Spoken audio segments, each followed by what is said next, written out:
Kuma, Nitawis Soma, Nitawis, Ginita Janis, Sadevil, Muizinigan. Miigwech for coming. This we have Shane Drift here. He's an aspiring author and screenplay writer. So he has some material for us. He's going to share with us a little bit about his new book. And he's even told me that, you know, in the near future, this book could potentially become into a film series. So yeah, so I'll pass the mic over to you, Shane.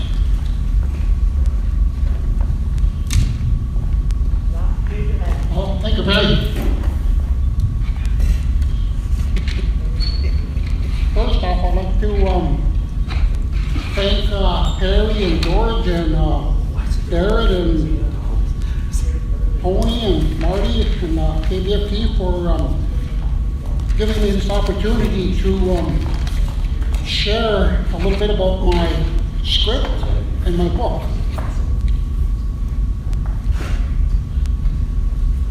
Also, thank you to KBFT and the Netflix store for the subs and pizza.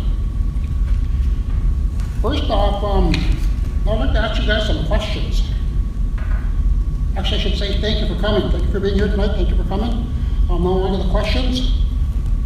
What is your favorite movie and why?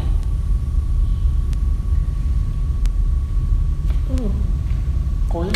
Mine is the Labyrinth. I don't know if any of you have seen that. It was out in the early 1980s, I think. The reason why is because it's fantasy. It's like you're in a dream, and it's fun because they have those little characters in there, you know. And it's just like back in the day when it was dark. They had castles, and I don't know. It was like just a fun movie to watch. That's one of my favorite. It's better to read the book.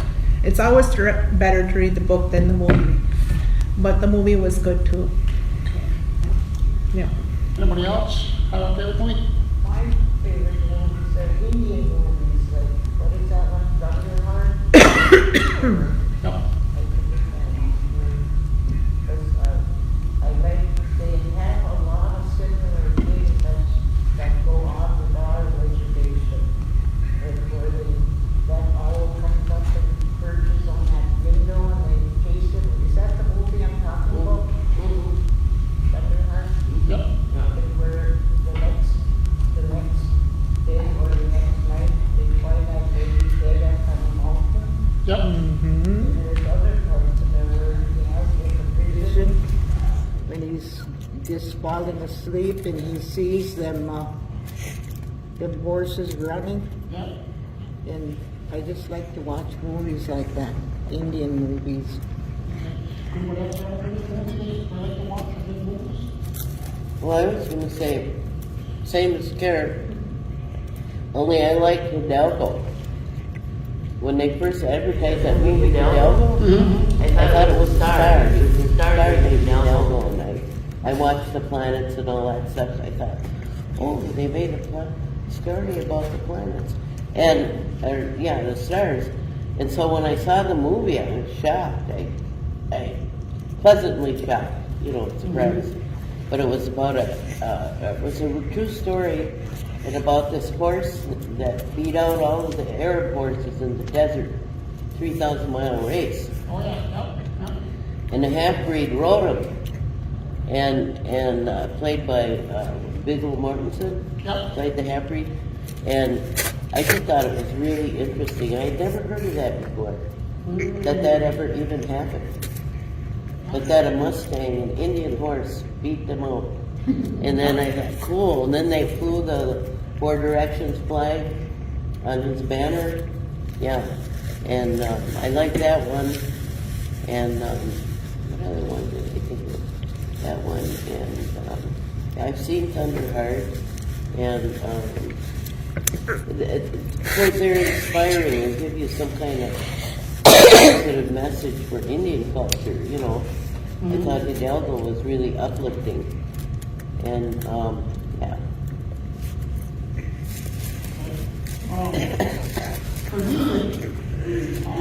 other movies when I was growing up. I remember when I went to the movie theater, and some of the first movies that I saw that really grabbed my attention as a young boy. And didn't get to see movies that much, but when I did, it was a real treat. It was like, I was excited, wow, I get to go see a movie. And like some of the movies, Grease was one of them.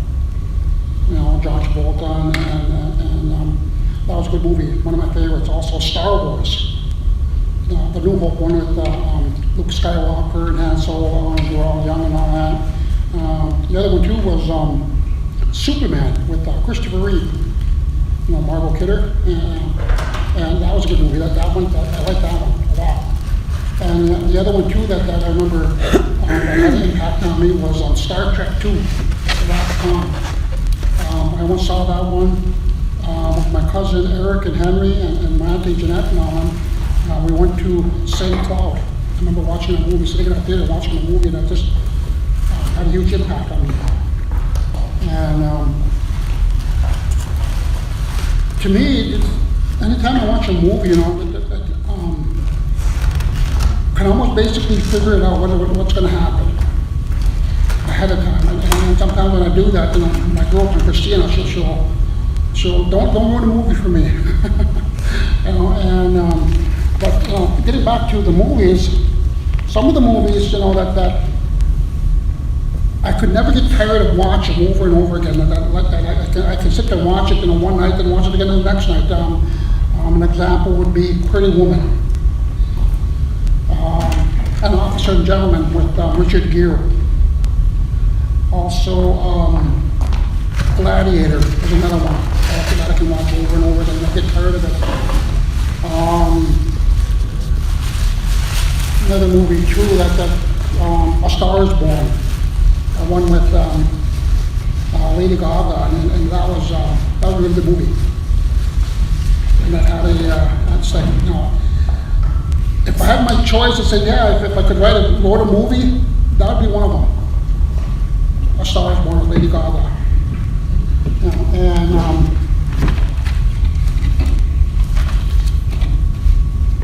So, getting back to the movies that I saw as a young boy, the ones that basically inspired me to want to write. Growing up, going through elementary school and high school, I was never a writer. I could not really read. I was never really into writing. Until I got older, then I started getting into writing. Maybe within the last 15 years, I started getting into writing. Trying to develop the stories that I've had in my head for so long, and then trying to put them down on paper. Trying to decide which avenue I was going to take. Do I want to do screenwriting or do I want to write a book? So and I've always been fascinated by movies, so that's what I did. So I'll try screenwriting. And when I did that and started writing it, my first laptop, I had Word Perfect on there. And I had to go in, and when I write it, I had to go in and format it to make it look like a script. And kept doing that when I wrote Sadevil. That's my script, my first script. And I wrote it on a Word Perfect. And I had to end up buying a screenwriting software called Final Draft. And that's basically what the industry uses for screenwriting. And I did a lot of research on how to write screenwriting and all that. Slumdog Millionaire. I picked up. Another one of my favorites is Good Will Hunting. And they show you what the actual script looks like.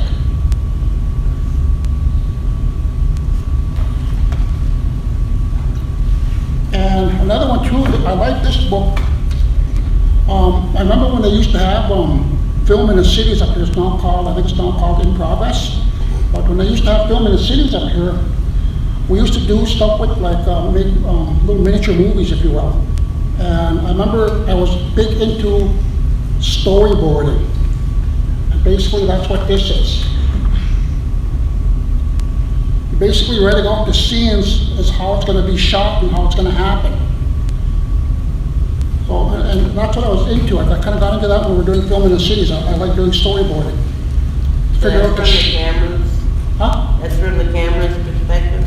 But storyboard basically shows how the scene's supposed to look, how the shots are going to look. And it goes in sequence. So you go that, you do your storyboarding, okay, boom, boom, boom, boom, boom, and you got your scene. And I remember doing that when we did that in film in the cities. And ever since then, I just loved, I knew I'd do this. I wanted to pursue it.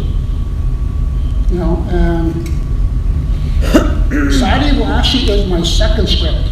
My first script is called Indian Country. But the script that I basically converted, really worked on, and I've been working on is Sadevil. And it is registered with the Writer's Gold. So it is registered, it's protected. It's my property. And I will show you, this is from the first page. This is when Sadevil breaks out of his realm and comes to present day reservation life. As you can see that, it says Sadevil, ni cuando I remember. And in the description, you can see the description there, it talks about what he looks like. His legs, his eyes, everything. And then when you go down, you can see basically what's happened there and who's with him. There's an evil spirit with him. And when Sadevil walks, because of his legs, and when he walks, you can hear him walking. He has hoofs. And caribou legs. He has caribou legs for a reason.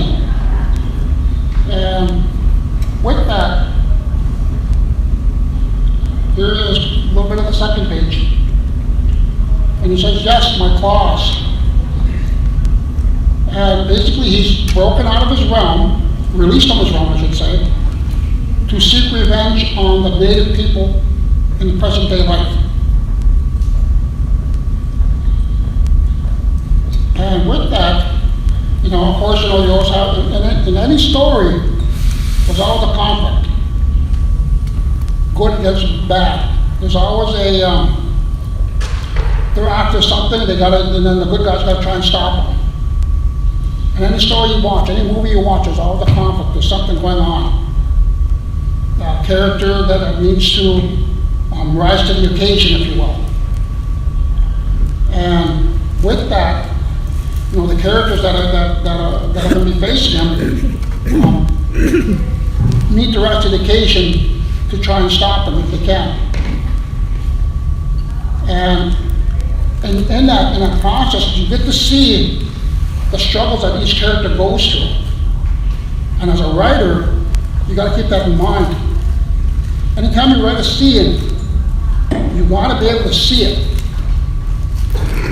See how it goes, how it's going to look, what they look like, how they walk, how they sound when they walk. Basically, what gets them angry, what gets them jealous, what triggers their emotions. So with that, you take that into writing, and you got to try to always keep that in the back of your mind while I'm writing these scenes.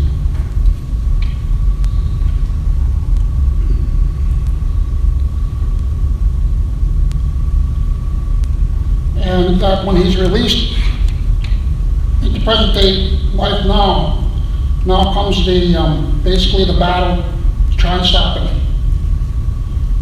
And did the people in the story have what it takes to stop him? Well, as the story developed, and I was writing it, sometimes it flowed easily onto the paper, onto the computer screen. And sometimes it took me a while to get it just right, the way I felt it was good enough. And sometimes I'd be stuck on a page for maybe 2 or 3 days. That's just something, it didn't feel right, it didn't feel good. And with writing a script and a story, I always did a draft. Beginning, middle, and end. And in that, you got to figure out what's going to happen, where, and when. And took a long time to get my script to where it is now. You know, is it gonna be good enough? I don't know. I'm gonna keep trying it.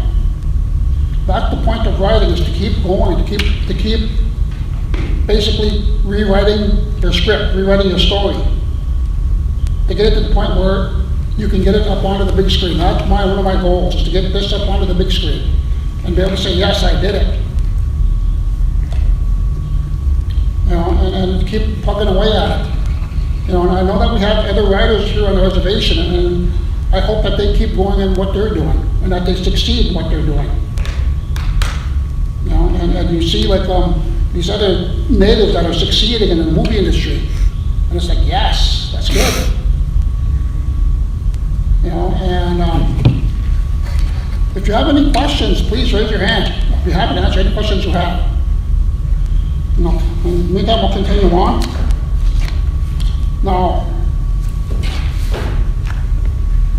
basically, the village is the whole setting to the script, my script, Sadevil. One of them that I'll talk about is the ballroom at the tribal government building. The big ballroom. When you walk in there, you walk into the ballroom like that there. Right now, in the story, they're gathered in there, the band members are gathered in there. And the main characters are meeting with the elders committee, the women elders. And well, the female lead character name is Darby. That's the name on my license plate on my car, Darby. And when they're meeting with the elders, one of the elders instructs her granddaughter to go get the 5 medicine jars that she made for them. And what she does is that she shakes it, basically activating the spiritual medicine, if you will. And she says that this will protect you and also let you know when bad spirits are around. As she's sitting there talking to the main characters, Darby, the lead female character, has a special bow and arrows with her, given to her. And she looks down as the elder is holding that little medicine jar. She sees that it's glowing. So she looks around the room. And across the room, she can see one of the evil spirits poking its head out of the wall on the other side of the room. She grabs the arrow, aims it, and as before she lets the arrow go, she says, "Forgive me, my elders." She lets the arrow go. That bad spirit that's looking down at the people looks up just at the right moment as the arrow pins it to the wall. Then what happens is that arrow, when it pins it to the wall, it hardens up, then it crumbles, and it looks like, you know how when you have ash in a fire? That's what it looks like. Its pieces are laying on the floor. So that's just one scene that I was pretty excited about when I was writing it. It took me a while to get it to that point, because I'd write it and then I'd think about it and think, oh, it doesn't feel right. Until I got to that point, then it's like, yes, it made me smile. You know,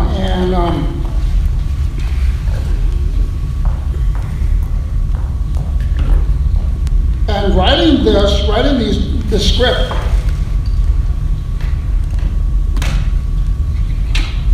the songs that I hear when Sadevil first shows himself to a couple of the band members.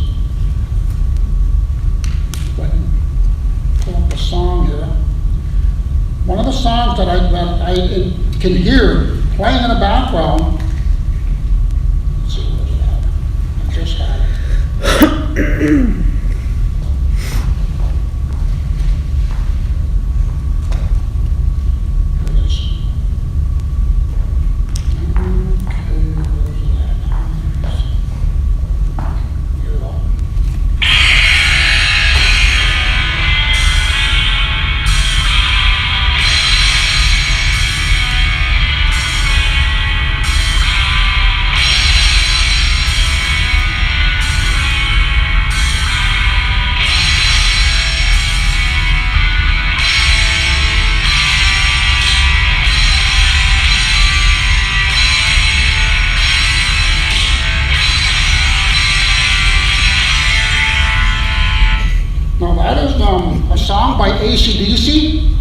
It's called Evil Walks.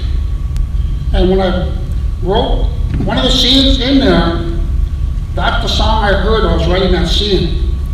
Basically, and it's like, it just gave me goosebumps when I was writing it. It's like, yes, this is the one. This is the song that's going to go with this scene. That should go with this scene.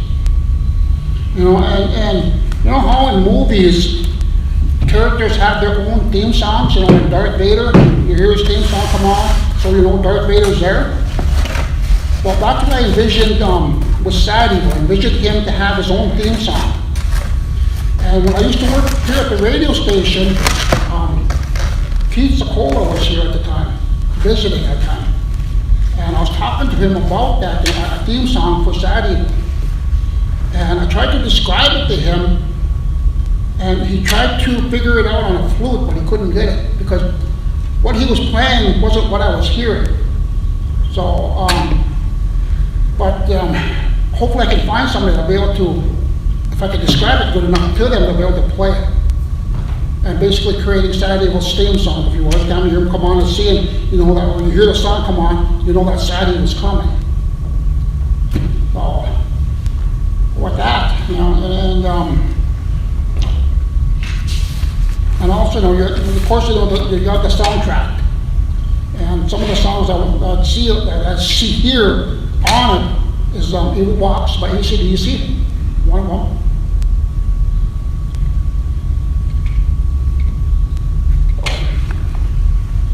I'm going to get over to my book. Now, I must point out that my book is based off my script. I wrote my script first. Then I'm in the process of writing my book, Sadevil. Now, if you look on here, it says, the man sat in his living room with his back to the windows, unwrapping his hand. And basically what this is a scene that Darby has a memory when she was a young girl. And she's in the living room with her grandfather. He's on a sofa, and he talks about how his medicine bag. Did not see the blue glow disappear outside. He had needed to renew the protection on the outside. Now it was too late. Black cats reached through the wall. Basically, their bad spirits reaching through the wall, and they're grabbing that eagle feather up above the window, and they're removing it so that basically one of the other bad spirits can come in there. And if you look on the screen, you'll see that. And the one that walks in there is the Nightwalker. And she says, "Where is she at?" she asked. "How did he get out?" He said without looking up, because he knew who it was. "I was never locked away," she replied. She raised her hand out and formed a spike of pure spiritual energy, holding it like a dagger. "I found a way to defeat your protection," she smiled. He let out a huff, expressionless, nodding. Then as fast as the wind, he leapt to his side and grabbed the medicine bag. "I don't think so," she hissed. She punched a spike straight through his head. He gasped and choked. She lowered her face to his ear and whispered to him, "If that little girl can pull out this spike out in time, you will live." Now that was Darby. Darby was a young girl. And what she did was she took that spiritual spike, shoved it into his head. Darby was in the kitchen at the time. She didn't know what was going on. So there was no way for her to save her grandfather. Now if you can see where I'm going with that, she blamed herself for her grandfather's death. Inner conflict, right? So, and then you could hear when she cried out for Darby. It was only the word he could get out. The Nightwalker grinned bigger, her smile cruel and sharp, and she stepped backward into the shadows. She was the crystal clear form, so she changed it to her crystal clear form, which is basically, it looks like spring water, really clear. And if you look at these two side by side, my script and my book, just put them side by side. The formats, the writing is very different. With the script, it's really structured. The book is too, but the book has more like, you can see more of the poetry, if you will, as I call it, poetry behind it. Kind of associate how a character is feeling, what they're thinking. When the Nightwalker grid, I don't think so. I don't think that will happen. He stumbled and staggered. Darby, he cried out. It was only the word he could get out. Well, that signifies that basically he's in trouble, he's dying, or going to die, he's in pain. And it was a lot of fun writing this, the book and the script. Not done yet. My book's not done yet, but it's getting there. I get up every morning at 5 o'clock and write for maybe almost 2 hours. Then I get ready for work. Sometimes I write in the evening, most times I write during the weekend. Get up in the morning and I write kind of throughout the day. When I go on business trips for tribal council stuff, I take my laptop with me. I bring my own little special pocket out with me and get up every morning at 5 o'clock in the morning and write. And that's the thing though, is that when you get writer's block, the thing is when you get writer's block, how to get yourself out of that is, if you wrote a page, write that same page until you add a new word to it or a new sentence. You keep doing that until you get your mental block, if you will, out. You can keep writing.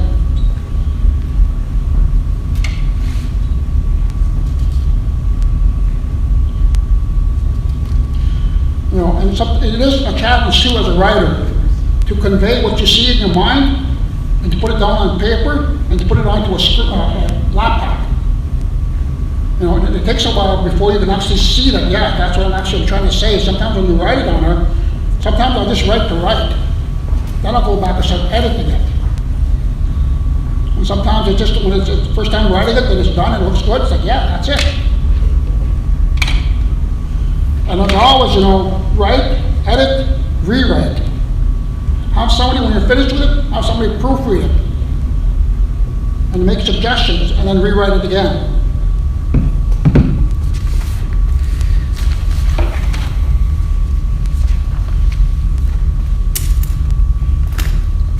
So, I think that's pretty much it for my sharing my book and my script. If anybody has any questions. How long have you been working on it? How long have I been? Maybe 2015. I've been at it. I got other stories that I have on a back burner. I still want to redo my first script, which was called Indian Country. I have some animation ideas, cartoon ideas. I want to get those going. You know, but I think the main thing is for me right now, I've been focusing on my Sadevil script and book and trying to get it done. And with Sadevil, I hope to be done by the end of the year with the book. What do you think? What do you think if a person wrote like a child's book, like these little short stories, like in non-able with that? I don't think that would take long. No, not at all. 5 pages. No, what you need to do is with that is when you write out the story, you could also have like an illustrator, somebody draw whatever it is, you know, on a page. Do it that way, and then have like when somebody wrote that Lake story, and how they came to the island and all that, but they had that illustrated there. If you remember, you see those drawings in that book? They had somebody in there drawing and that actual paper. And that script while they're telling that story. And I think that the second part, that what I want to do actually is tell that second story about that hunter that tracked that moose. When some of the people used to live down in Chisholm and Hibbing, and they tracked that moose in the fall time up and came up to the south side of the lake. You know, that's another thing. I read like 3 different versions of how they found that lake. And I was saying the one I believe that the story came from here, from Boys Fort. Mm-hmm.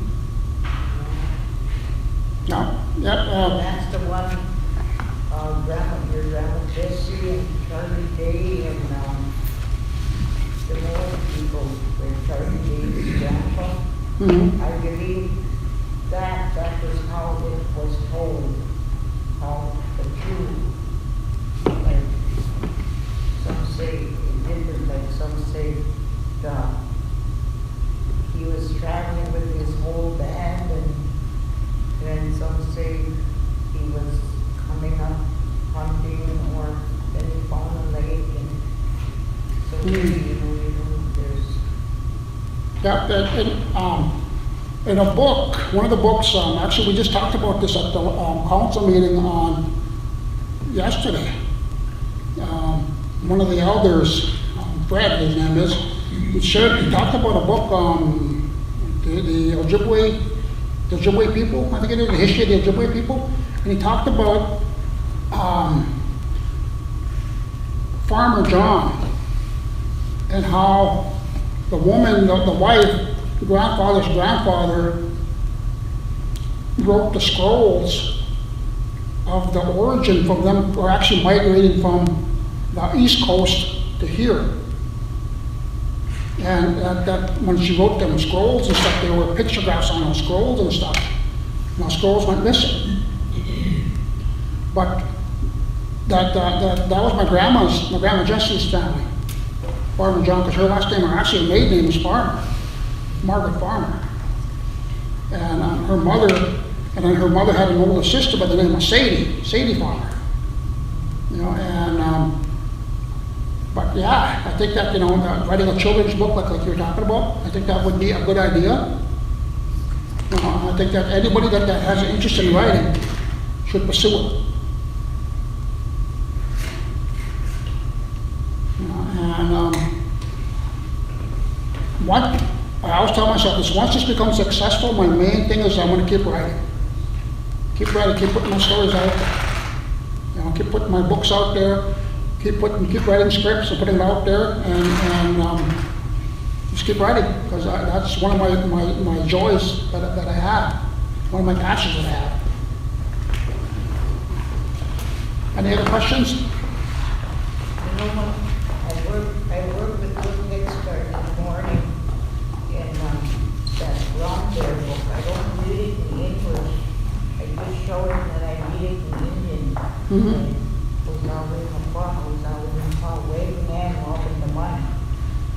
And it seemed like they know, but just by looking at the pictures, you know, and Wagon Man, Mobbing the Money, you know, like Miss Nashi, you know, Kanwami, and Ozawa, Shishi, Kanwami, Wagon Man, you know, I don't read it in English, I read it all in Anishinaabe, and it seems like they know, and they sit there and listen. Mm-hmm. So, that's what I want to write in Indian, you know, the little children. Yes, with my Sadevil script, you know, I do have him talking in the Anishinaabe Win, but because of the wording and stuff, it's really limited. There's words in the Anishinaabe Win I can't find when I have him speaking, so I basically have him speaking somewhat in Anishinaabe Win, but also mostly in English. But it's because it's hard to convey some of the stuff that he says. I can't find those words in the language. Yeah, Yep, I looked through the dictionaries, I looked through the one online, I looked through that, But who is your target audience? Who is your target audience? General population. It's not just, not an age group, not any one age group or any nationality, just the general audience. Anybody that take an interest in it.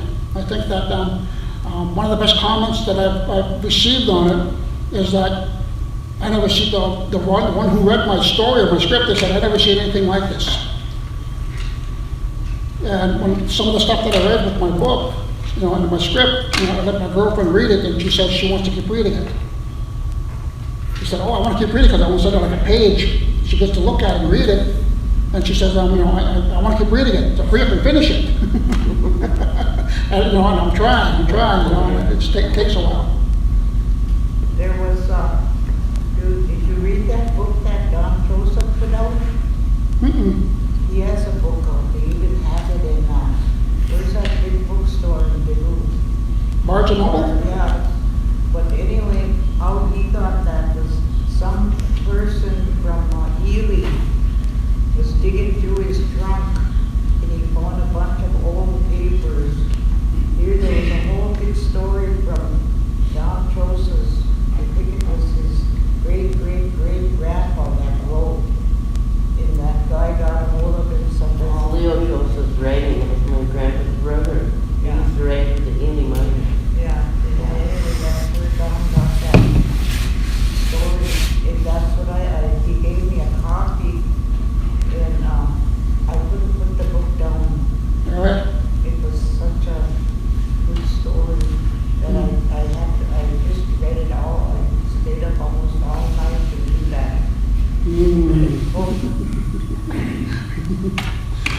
All right, before we actually wrap up, what I wanted to do was play a game, or I'll give you guys a chance to win some wild rice. But what I'm going to do is I'm going to play a song, a little bit of a song. If you raise your hand, or when you raise your hand, you have to basically say what movie that song is from. Okay? So let me see if I can find that list here. There we go. Okay, I'm gonna play it now. Now raise your hand if you can guess it, then we'll put your name down and put your name in for a drawing to win a pound of Boy Sport Wild Rice. Harry, can you get a little bowl or something? Okay, here we go. I'm gonna play a song.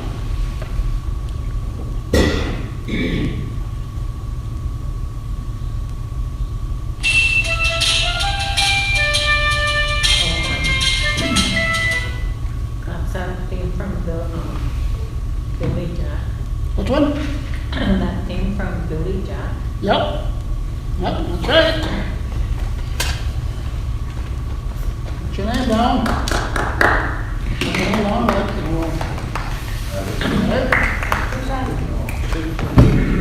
Billy, that was One Kid Soldier from Billy Jack. That's, yeah. Okay. Now I will I'll play another one.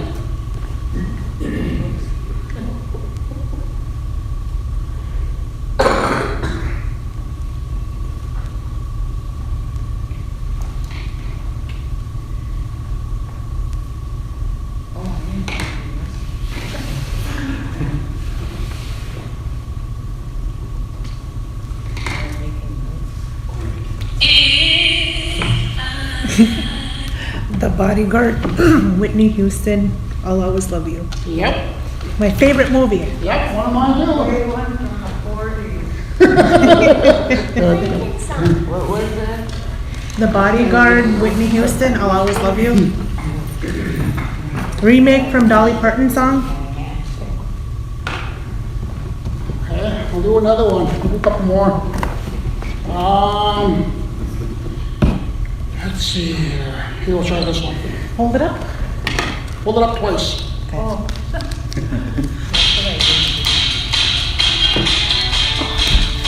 Pretty Woman? Pretty Woman? Yeah. Yep.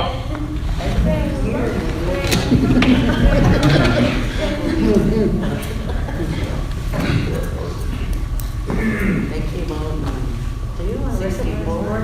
wasn't, I thought it Yeah. That's all I do is sit at home and watch movies.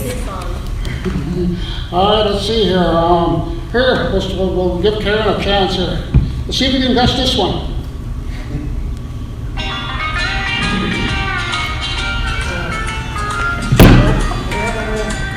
What's the name of the movie? Coal miner's daughter. There you go. You know which one I was thinking for her? Benny King, Stand By Me. Oh, yeah, that'd be a good one. There you go. Any more there?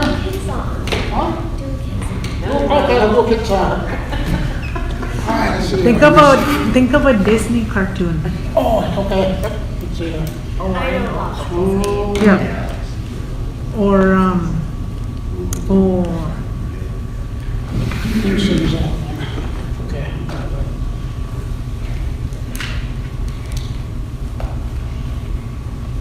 I have a lot of them in mind. Here you go.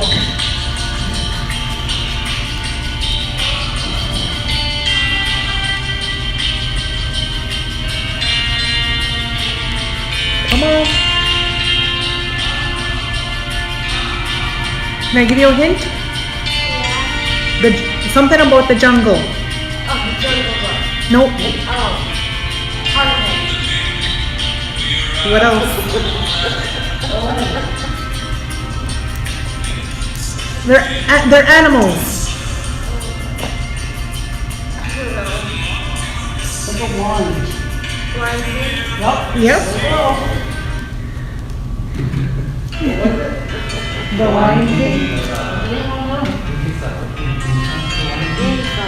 Okay. All right, let's see here. We'll, What do you like, Lila? What do you like to watch? Tell us. a bunch of stuff. Wait, I am Nickelodeon. She said Nickelodeon. She watches Nickelodeon. oh, Nickelodeon. Okay, I think I I know one.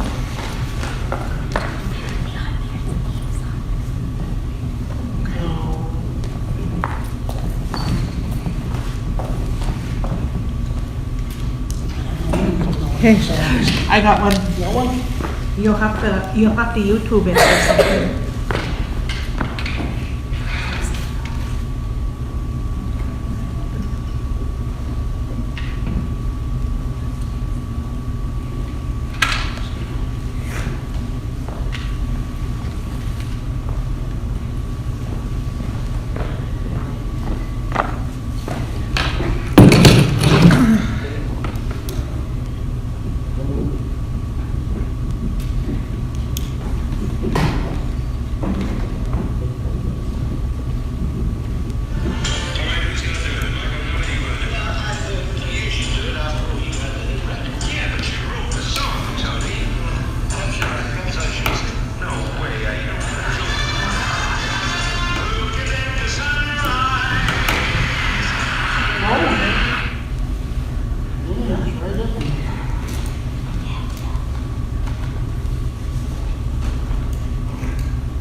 There you go.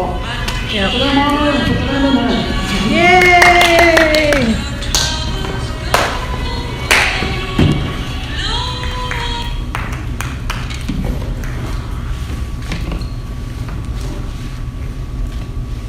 That everyone? That, everybody's in there. Here, I'll shake up, you can pick.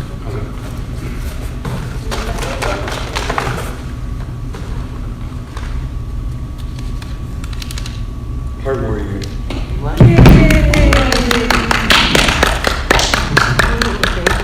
Good. Some lucky jujus in that. Okay, what you got? Lily. Yay! There you go.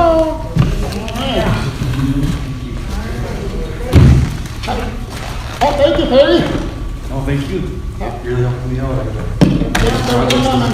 Oh, that, you already Stephen asked, tell him about your mistake when you were talking. Oh, I said Natalis, and that's brother-in-law. I should have said Nishu man. That's uncle. Yeah. The lineage and family is like different than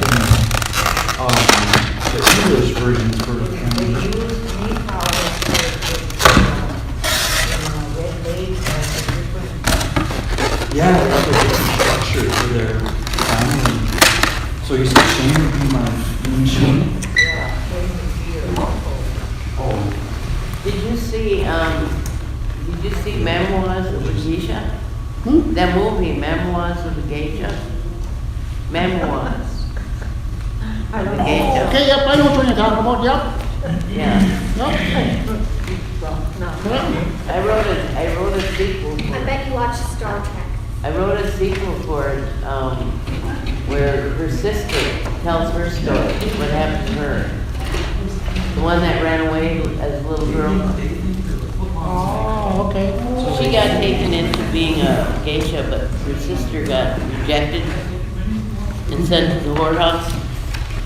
So, but she escapes out of there, and then they never tell what happened to her after that. So I wrote a whole script on what happened to her. But I don't know what to do with it, and I don't know how to write scripts. And she did it. Besides, she ought to have a story too.